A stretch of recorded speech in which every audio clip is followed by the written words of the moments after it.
Welcome everyone to फिजिका। इस video में quantum mechanics के क्वेश्चंस करेंगे CSIR नेट जून 2017 के एंड काफ़ी सारे क्वेश्चंस पहले ही कर दिए हैं। सो ये बुकलेट ए के कोरस्पॉन्डिंग है एंड आप क्वेश्चन पेपर डिस्क्रिप्शन से डाउनलोड कर सकते हैं, आंसर की भी, official answer key. And these questions are of 3.5 marks. So total 42.5 marks की क्वांटम मैकेनिक्स आई थी इस पेपर में एंड 3.5 मार्क्स के 5 क्वेश्चंस आए थे। एंड ये 2 क्वेश्चन करेंगे इस वीडियो में। सो द फर्स्ट क्वेश्चन, ये 37th क्वेश्चन है। A constant perturbation h dash, so a constant perturbation is applied to a system for time delta t. So for time delta t a constant perturbation apply करिए where h dash delta t is very less than h cross, leading to a transition from a state with energy ei to another with energy ef. So एक transition हुई है from a state with energy ei, initial state ei थी, to a final state ef जिसकी energy EF थी। If the time of application is doubled then the probability of transition is. So probability of transition निकालना है, इसके लिए हमें transition probability पता होनी चाहिए। And this question came from time dependent perturbation theory. So आपने पढ़ी होगी टाइम डिपेंडेंट पर्टर्बेशन थ्योरी। तो ये बहुत ईजी क्वेश्चन था क्योंकि आपको डायरेक्ट फॉर्मूला पता होगा कि टाइम ऑफ एप्लीकेशन पे जो ट्रांजिशन प्रोबेबिलिटी है वो कैसे डिपेंड करती है। सो आपको अगर वो पता है तो बहुत इजी क्वेश्चन था। हम देखेंगे, मैं पूरा सोल्व करूँगा कि कैसे कैसे डायरेक्ट रिजल्ट ना लिख के कैसे कैसे ये रिजल्ट आया। सो ट्रांजिशन प्रोबेबिलिटी आपने निकाली होगी इसमें, टाइम डिपेंडेंट पर्टर्बेशन थ्योरी जब पढ़ी होगी। ट्रांजिशन प्रोबेबिलिटी, इसको हम लिखते हैं PIF से डिनोट करते हैं। PIF इनिशियल से फाइनल तक। So from a state, initial ket psi state ले रहा हूँ, from initial ket psi state से फाइनल कैट साइज स्टेट में जाने के लिए, तो ये अनपर्टर्ब्ड स्टेट है, ये पर्टर्ब्ड स्टेट है। And this is with energy EI to energy EF। ये हमें क्वेश्चन में दे रखा है in the presence of a time dependent perturbation V cap, ठीक है। एंड कॉन्स्टेंट पर्टर्बेशन हमें दे रखी है H dash, this is constant perturbation. So time के साथ ये चेंज नहीं कर रही है, ठीक है। ये कांस्टेंट पर्टर्बेशन दे रखी है। एंड एक और चीज़ दे रखी है कि H dash into delta T जो है it is very less than H cross. So अगर आप यहाँ से देखोगे delta T will be very less than H cross by H dash, ठीक है। डैट मीन्स डेल्टा टी जो टाइम ऑफ एप्लीकेशन है वो बहुत स्मॉल है, तो ये बाद में रिजल्ट्स में यूज़ होगा, तो मैं ये पहले ही यहीं पे बता रहा हूँ। सो ट्रांजिशन प्रोबेबिलिटी का मैं फॉर्मूला बता देता हूँ। सो ये आपको जेटली में मिल जाएगा या फिर कोई भी क्वांटम मैकेनिक्स की अच्छी बुक में।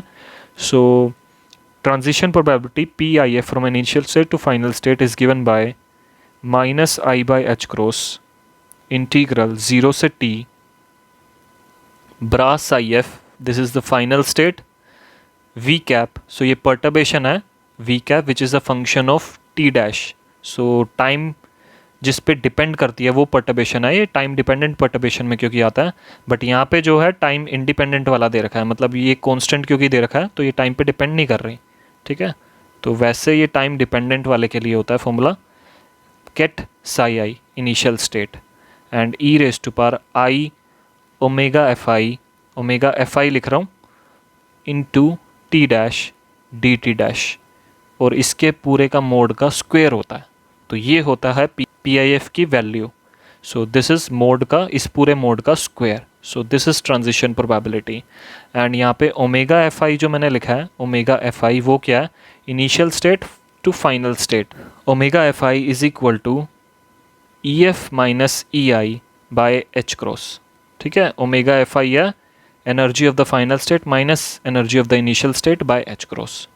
एंड फॉर कांस्टेंट पर्टर्बेशन हमने देखा, कांस्टेंट पर्टर्बेशन यहाँ पे डालते हैं V cap.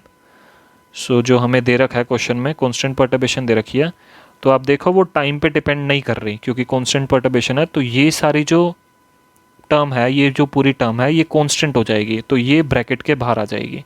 -I/h cross bra IF, V cap T की जगह हम H डैश लिख सकते हैं, ket psi I integral, and ये कितने टाइम के लिए अप्लाई हो रही है, डेल्टा T टाइम के लिए दे रखी है क्वेश्चन में, ठीक है। Delta T e⁻i omega fi into T dash dt dash के मोड का स्क्वायर। नाउ इसको हम बाहर लिख लेते हैं, ये जो है इस पूरे को मोड के बाहर ले लेते हैं। सो आई बाहर जाके स्क्वेयर हो जाएगा। सो हमारे पास, और नेगेटिव तो मोड है तो ये तो पॉजिटिव हो जाएगा। सो -1/h² आएगा बाहर, क्योंकि आई स्क्वेयर हो जाएगा, मोड तो हट ही जाए, माइनस तो हट ही जाएगा। सो I² आएगा। सो -1/h² हो जाएगा। And bra psi F H dash ket psi I. And mod में हमारे पास बचेगा इंटीग्रल 0 से डेल्टा टी तक e⁻i⁻fi t dash D T dash के मोड का स्क्वायर है। सो PIF हो जाएगा -1/h² एंड इसके भी स्क्वायर होगा, इसका भी मोड का होल स्क्वायर होगा, ये मैं लिखना भूल गया था। Plus IF h dash ket psi I के मोड का square.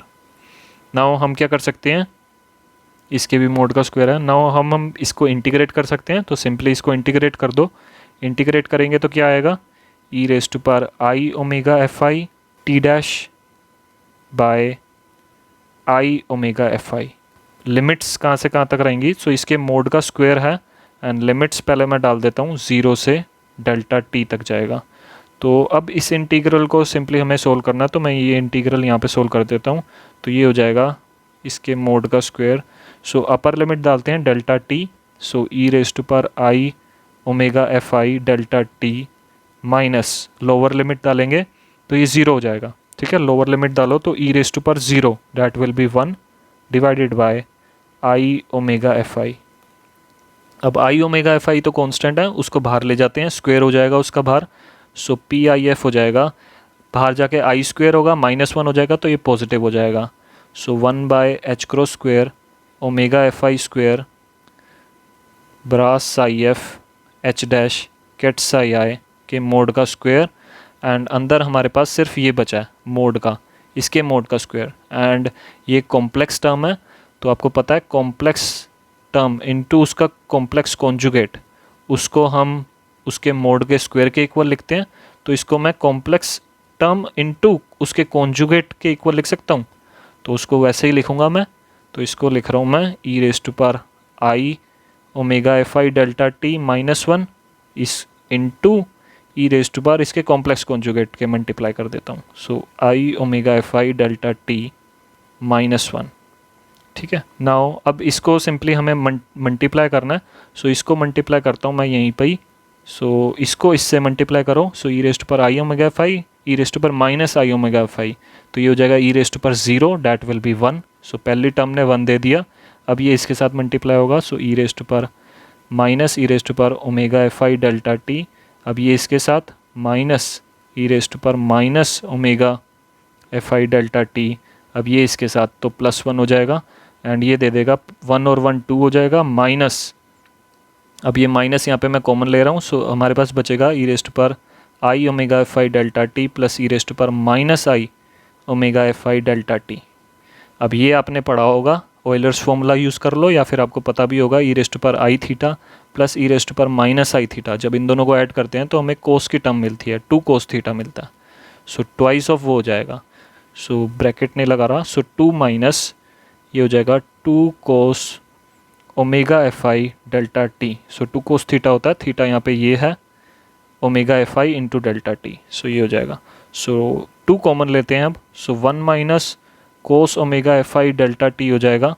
And 1 minus cos theta क्या होता है, 1 माइनस कोस थीटा, इसको हम लिख सकते हैं 2 sin² थीटा बाई 2। ठीक है, आपने ये cos 2 थीटा का फॉर्मूला पढ़ा होगा, 2 cos² थीटा -1। सो वहीं से ही आप cos थीटा का फॉर्मूला लिख लो। ओ सॉरी, आप इसकी जगह 2 cos² थीटा -1 होता है, या फिर 1 माइनस 2 sin² थीटा होता है। सो ये फॉर्मूला यूज़ करना।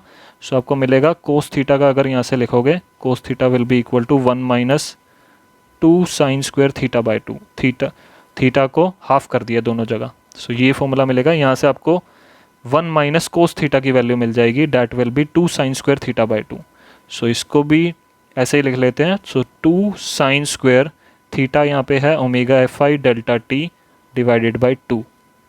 ठीक है, थीटा बाई 2 हो गया। सो ये 4 हो जाएगा।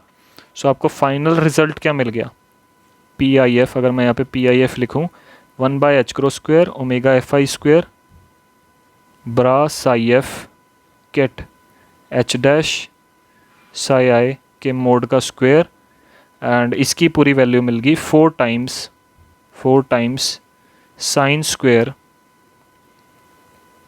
Omega F I delta T by 2। ठीक है, तो ये आपको पी आई एफ की वैल्यू मिल गया। सो ये एक्सप्रेशन आपको पहले से याद होनी चाहिए। ठीक है, तो इसके बाद अब हम क्या करेंगे, इसके बाद क्वेश्चन के हिसाब से करेंगे।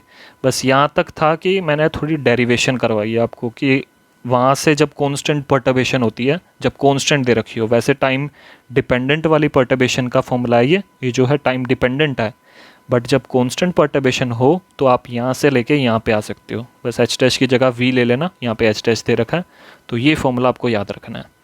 नाउ अब क्वेश्चन के हिसाब से देखते हैं। सो क्वेश्चन में दे रखा है delta T is very less then H cross by H dash. So delta T हमें दे रखा है बहुत कम है, डैट इज़ बहुत स्मॉल है। सो डेल्टा टी यहाँ पे है। ठीक है, तो थीटा बहुत स्मॉल हो जाएगा। सो आपको पता है जब थीटा बहुत स्मॉल होता है, when theta is very small, sine theta को आप अप्रोक्सीमेट करते हो थीटा के इक्वल, या फिर साइन स्क्वायर को थीटा को क्या अप्रोक्सीमेट करोगे, थीटा स्क्वायर के इक्वल। सो सिंपली यहाँ पे ये वही करेंगे। सो पी आई एफ हो जाएगा 1/, सो 4 यहाँ पे ले रहा हूँ, 4 बाहर ले रहा हूँ। So 4h cross square omega F I square bras I F H dash kets I I के मोड का square into sine square theta. So sine square theta को थीटा स्क्वायर के इक्वल प्रोपोर्शनल वो कर रहा हूँ। So omega F I square delta T square by 4 हो जाएगा। सो ये सारी टर्म्स तो कैंसिल हो जाएंगी, omega F I square cancel हो जाएगा। एंड बेसिकली आपको टाइम ऑफ एप्लीकेशन के आपको बताना है कि डिपेंड कैसे करता है।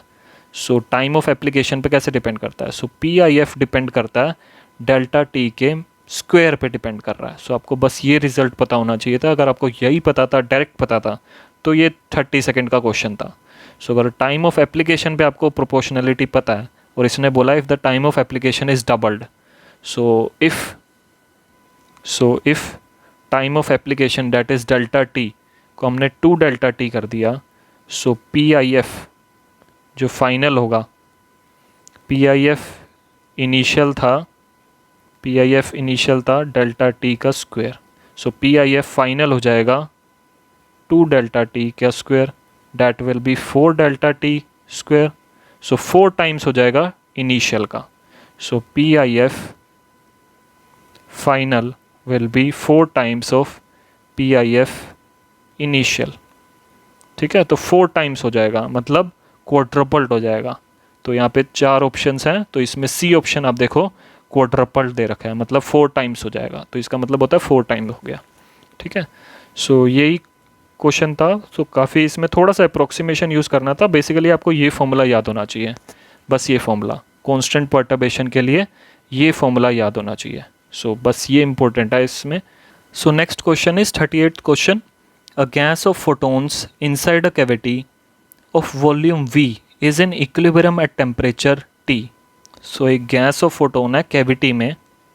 सो let's say this is the cavity and जिसमें हमने गैस ऑफ फोटोन है that is at temperature T और वॉल्यूम इसका V है।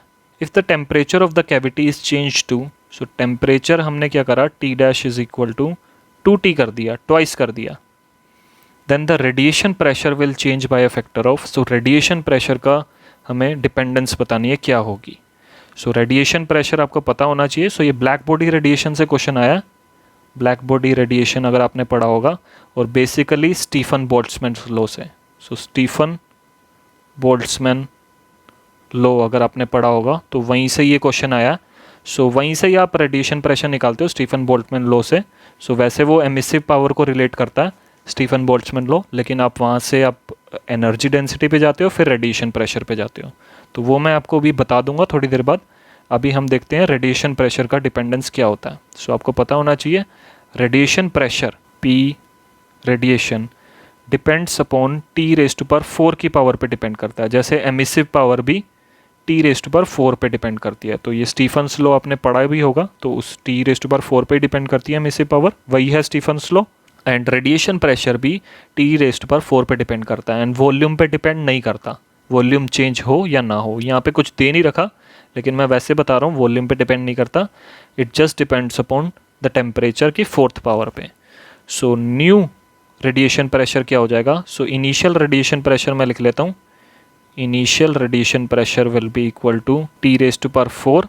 सो न्यू रेडिएशन प्रेशर हो जाएगा P radiation final, that will be proportional to T⁴, and T' हमने twice कर दिया, so that will be equal to 2T⁴, that will be 2⁴ बाहर आ जाएगा, T⁴, that will be proportional to 2⁴ होता है 16, so 16 T⁴ पे डिपेंड कर रहा है। सो रेडिएशन जो फाइनल रेडिएशन है, जब हमने टेम्परेचर को ट्वाइस कर दिया, सो रेडिएशन 16 टाइम्स हो जाएगा। सो यहीं से ही आपको पता चल रहा है कि अगर T⁴ पे डिपेंड कर रहा है, सो टेम्परेचर को ट्वाइस करेंगे, सो वो 2⁴ टाइम्स हो जाएगा, डैट मीन्स 16 टाइम्स हो जाएगा। सो बी ऑप्शन इज़ करेक्ट। ऐसे ही अगर बोलता कि हमने टेम्परेचर को हाफ कर दिया, सो हाफ कर देते तो 1/2⁴ पे हो जाता, डैट मीन्स 1/16 हो जाता। ठीक है, तो ऐसे ऐसे क्वेश्चन आते रहते हैं इसमें, एंड काफ़ी शॉर्ट क्वेश्चंस होते हैं, ज़्यादा टाइम नहीं लगता इनमें। आपको क्वेश्चन प्रोपोर्शनैलिटी पता है तो आप इजीली कर लेते हो। नाउ रेडिएशन प्रेशर आता कहाँ से है वो मैं बता देता हूँ। सो स्टीफन बोल्ट्जमैन लॉ आपने पढ़ा होगा, स्टीफन बोल्ट्जमैन लॉ, ये क्या रिलेट करता है? ये रिलेट करता है total emissive power, total emissive power. Total emissive power क्या होती है? ई से डिनोट करते हैं, it is the total radiation emitted per unit area per unit time by a perfectly black body at temperature T। तो total emissive power को आप ऐसे भी लिख सकते हो, it is the total radiation emitted by a black body per unit area, area से divide करते हैं, एंड पर यूनिट टाइम। सो ये होती है एमिसिव पावर। एंड इसको आप ऐसे कैलकुलेट करते हो, इंटीग्रल 0 से इन्फिनिटी तक इंटीग्रेट कर देते हो, and E lambda D lambda, so wavelength के साथ इंटीग्रेट करके आपको टोटल एमिसिव पावर मिल जाती है। एंड जब आप ये कैलकुलेट करते हो तो स्टीफन बोल्ट्जमैन लॉ यही कहता है कि total emissive power is equal to Stefan constant sigma times T⁴। Sigma Stefan constants है एंड T⁴, मतलब emissive power is proportional to T⁴ पे डिपेंड करती है। अब ये तो हो गया एमिसिव पावर, और स्टीफन कांस्टेंट है सिग्मा, स्टीफन्स कांस्टेंट। सो इसकी पर्टिकुलर वैल्यू होती है, मेरे को अभी याद नहीं है, लेकिन आप बुक से देख लेना स्टीफन कांस्टेंट की वैल्यू क्या होती है। एंड एनर्जी डेंसिटी को नाउ अब रिलेट करेंगे इससे, energy density, energy density is radiation energy density, लिख लो इसे, radiation energy density, this is energy per unit volume, energy per unit volume. ठीक है, रेडिएशन एनर्जी डेंसिटी होती है energy density, energy per unit volume, it is denoted by U, and उसका relation emissive power से होता है 4/c times the emissive power.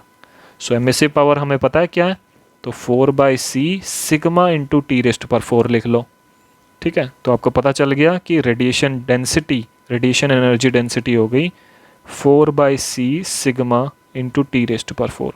And again radiation energy density भी पूछ सकता था वो क्वेश्चन में, ये भी T⁴ पे डिपेंड करती है, एंड बाकी सारे ये कॉन्स्टेंट्स हैं। ठीक है, तो आपको ये सारे चीज़ें पता होनी चाहिए पहले से। नाउ इसको हम ऐसे भी लिख देते हैं कभी कभी, दिस इज़ A टाइम्स, इस पूरे को कॉन्स्टेंट ले लो एंड T⁴ लिख लो। नाउ अब हम रिलेट करेंगे रेडिएशन एनर्जी डेंसिटी को रेडिएशन प्रेशर से, जो हमें क्वेश्चन में पूछा था। तो इसमें से कुछ भी पूछ सकता था, इसलिए मैं इस सारी चीज़ें बता रहा हूँ। Radiation pressure, so this is the pressure of a photon gas, that is radiation pressure जो हम बोलते हैं, this is pressure of photon gas, जो क्वेश्चन में भी लिख रखा है, प्रेशर ऑफ फोटोन गैस कितना होगा। So radiation pressure P radiation को एनर्जी डेंसिटी से रिलेट कर सकते हैं by, it is 1/3 of energy density, 1/3 of U होता है। सो 1/3 U होता है, एंड रेडिएशन एनर्जी डेंसिटी हमने देखा ये है, तो ये हो जाएगा 4/3 sigma by C T⁴। So radiation pressure आपको पता चला कि ये इसके इक्वल होता है, एंड A मैंने यहाँ पे कांस्टेंट लिया था, तो हम इसको ऐसे भी लिख सकते हैं A T⁴। तो आपको लग रहा है कि ये सारा कांस्टेंट ही है, मतलब रेडिएशन प्रेशर जो है it is also directly proportional to T raised to power 4। So ये सारी quantities either it is total emissive power या फिर energy density, radiation energy density, या फिर radiation pressure, they all depend upon temperature की 4th power पे। सो कैसा भी क्वेश्चन आ जाए आप कर सकते हो, ठीक है। So thank you everyone.